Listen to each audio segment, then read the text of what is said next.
So I'll show you an example of how to read it when we get to that point in a problem we're going to do. Yeah.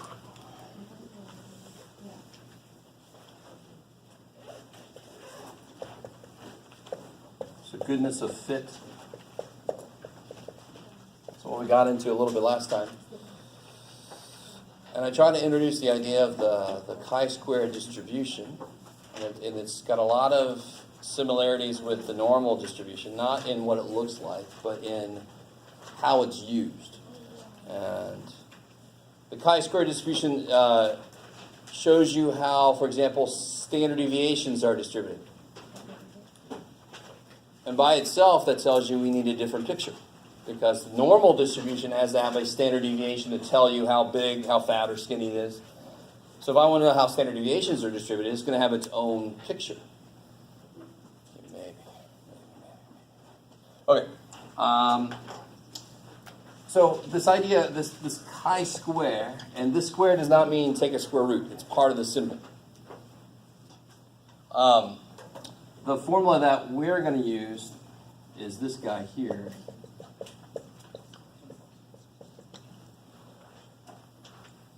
Same one we looked at last time. So when I introduced this, I try to make the analogy between this score and this score.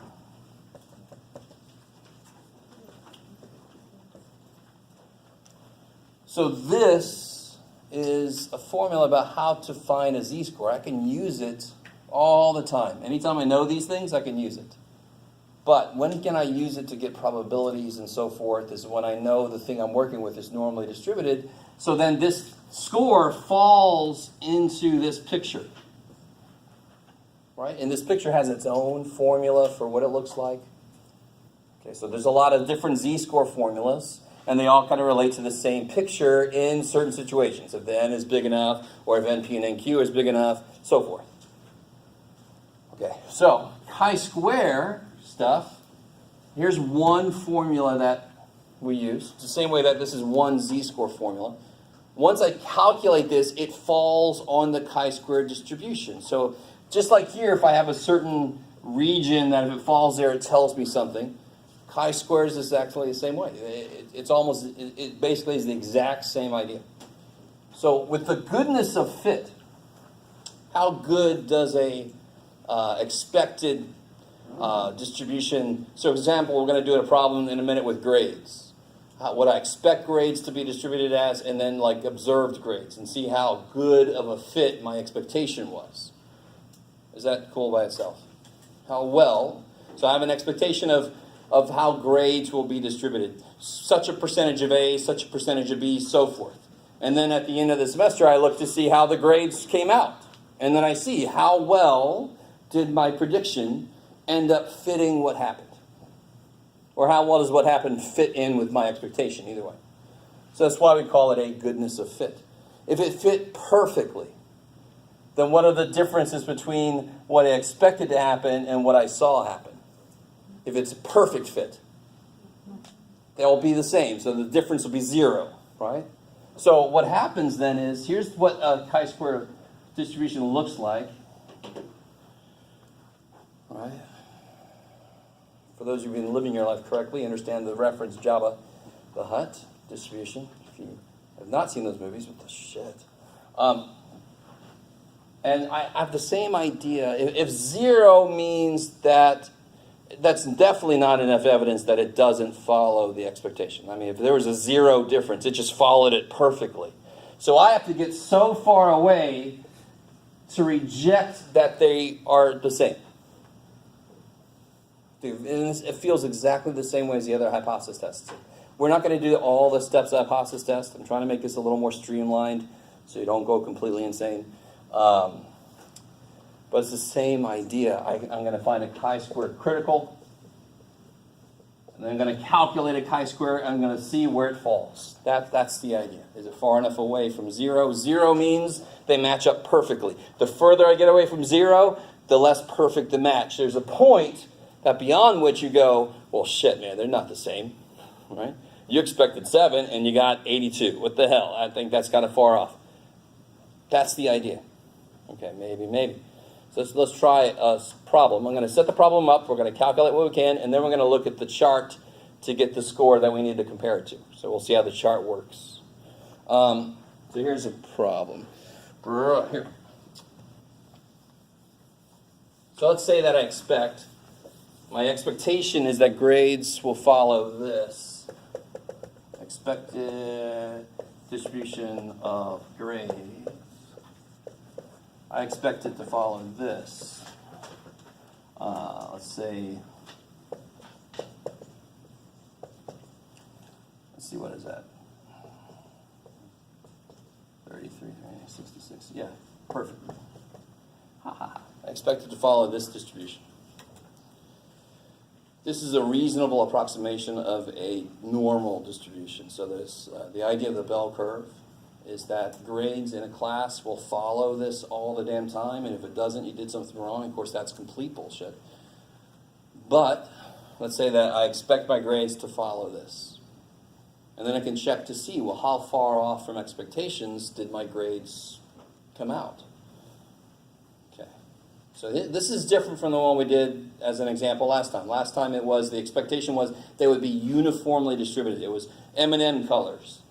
We went in saying we expect them to be uniformly. There shouldn't be like a lot more blues than there are browns, right? So here we're thinking this is different. I might as well keep you there. So let's say I look at what do you got, Jeff? Let's say I look at 200 grades.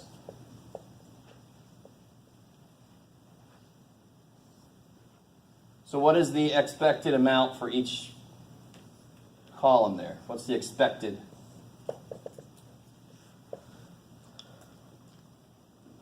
How many A's would I expect then? You guys can do it. You can do it. How many A's what percentage of the A's do I expect? What percentage of the grades do I expect for A's? 13% of 200. And of course, means no. Multiplication, right? Yeah, 26. 100%, 13% of 100 is 13. So 13% of 200 is 26. So I expect there to be 26 A's. How many B's? The shortcut now is just double these damn things, right? So I expect there to be 40 B's. If you have no idea where these numbers are coming from, 20% of 200 is 40. Means multiply. So this will be 68, 40, 26. So low, high, low looks roughly normal. That's a good approximation of what normal would look like. So let's say, okay, what was my observations then? What did I observe to have? Here's what, and again, I'm going to have to tell you this, and I'm going to have to tell you this. This you're going to calculate yourself, like we just did, right? I have to tell you what I saw. I can't just go, make up shit that you think you saw. No. So let's say I observed 20 A's, 30 B's, 70 C's. I like it, Jeff. Keep it nice and round. It's a good idea. Let's see, 120, 80. All right, 30 D's, 150. You could do it, Jeff. There you go. And 50 F's. Cool. I like it. In the formula, what is it that I divide by to get the chi-square? What were the formula? In the formula, what do I divide by to get the chi-square? Expected. Which column is expected? These. All right, so that's one of the big mistakes people make is they just divide by the wrong thing. You got to do what the formula says.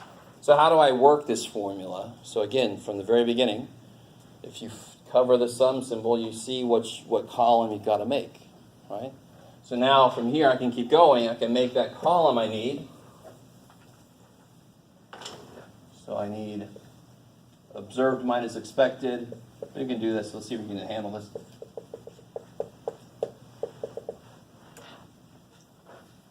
So seriously, you just take what's the difference between these and you square it.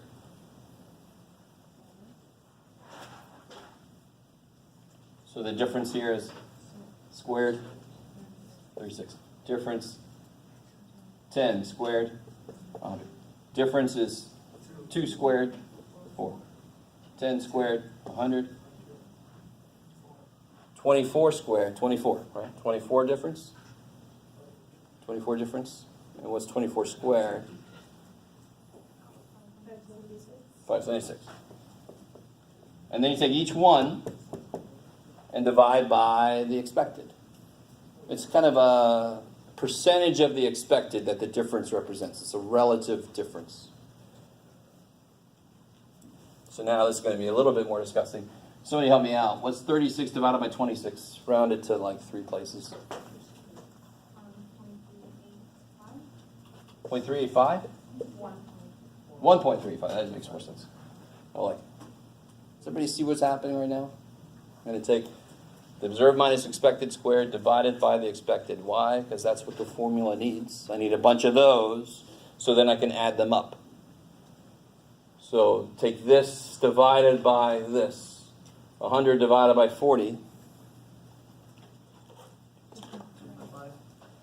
2.5. And then 4 divided by 68. No, 0.05. 0.059. And then you get 100 divided by 40 again, 2.5. And 576 divided by 26.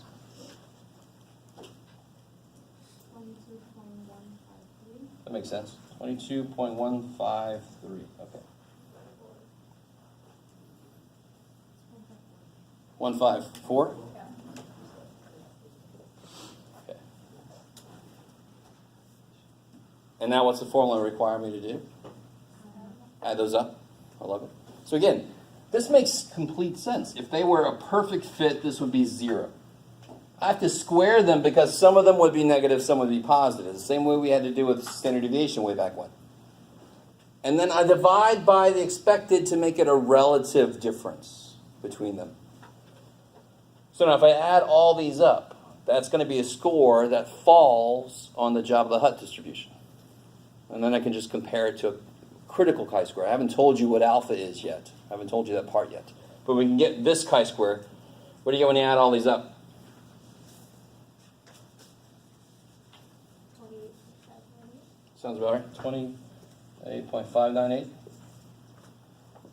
Now, let's say I say that alpha is point, what you got, Jeff?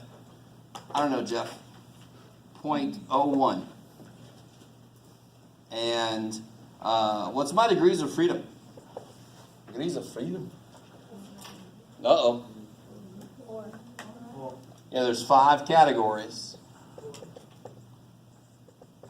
So my degrees of freedom is 4. So let's take a look at that chart, that chi-squared chart.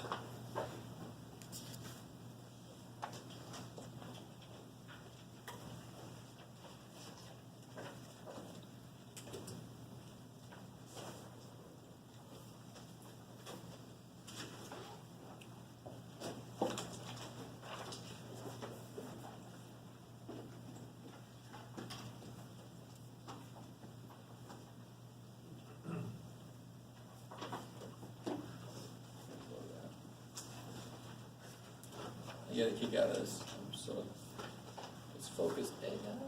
All right. So again, the picture looks like, for this problem, please let this make sense. We're trying to show evidence that it doesn't follow the expected. If it followed it exactly, it would be here. If I'm just a little bit away from there, that's not good enough evidence because it's just a sample that I took. It's not the whole population. So to be good enough evidence, it doesn't just have to be different from 0. It's got to be very different from 0. How different? Well, that's what this tells me. Alpha is 0.01. Degrees of freedom is 4. So 0.01, 4, 13.277.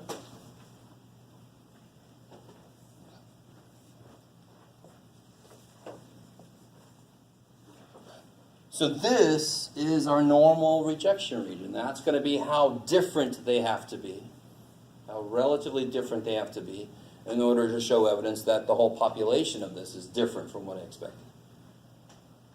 So where did we end up? What's our chi-square score?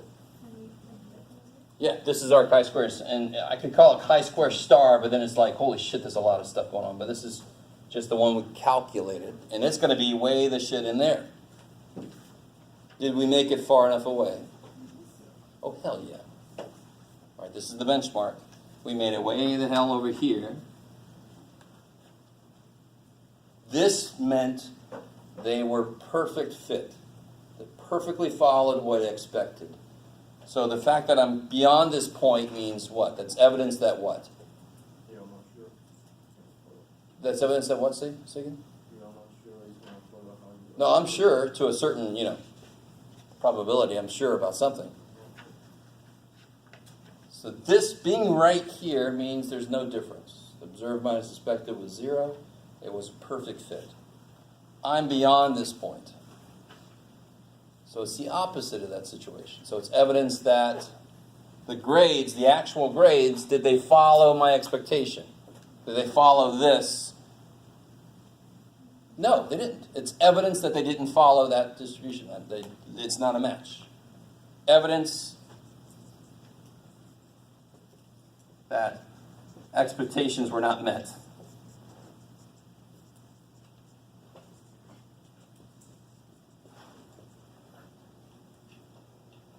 Yes, ma'am. Next to where you wrote the degrees of freedom, it says, is that K minus That's one? K, yep, totally. Because what's N in this problem? I agree with you. N in this problem is 200. But that's not what degrees of freedom is based on for goodness of fit. Degrees of freedom is based on number of categories. And just to be that way, they said, let's pretend like category starts with a K. It's not the real story, but anyway. They use a K here instead of N to make sure that you know it's different from N. It's the number of categories that tells me the degrees of freedom. Yep. In fact, I think here, for goodness of fit, with K categories, degrees of freedom is K minus 1. If you were doing creating confidence intervals for standard deviations or doing hypothesis tests for standard deviations, then we would be using N minus 1. It wouldn't be categories anymore. Yeah. Goodness of fit is its own specific kind of test. Yeah. All right. Okay. So let me give you a situation here. Fortunately, I did not leave copies of this, so you guys can handle this.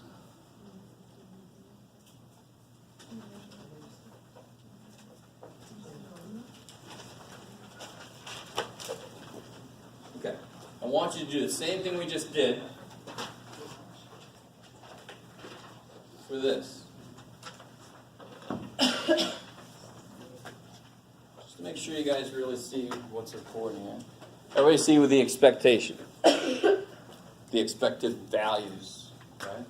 This is what I expect to happen based on the general population. So the general population has cholesterol levels that are distributed like this. I find a little group of people living in a secluded area that they eat this weird diet. Right? And some of their blood cholesterol levels were way lower than I expected. So I'm like, let's do a study here. Let's see how different it is. Is there a real difference here from what I expect to happen and what actually happens? So here, for example, 120 of them have below 130. 200 have between 130 and 200. 100 have between 200 and 240. And the rest have above 240, right? The rest. So that's the part you got to figure out. So from a group of 500 people, where are those numbers going to go? The ones I just circled, where would those numbers go in this chart? Observed, because I actually saw that shit, right? How am I going to use this stuff? It's going to be related to expected, and I'll probably use it the same way I use those up there. So do that problem.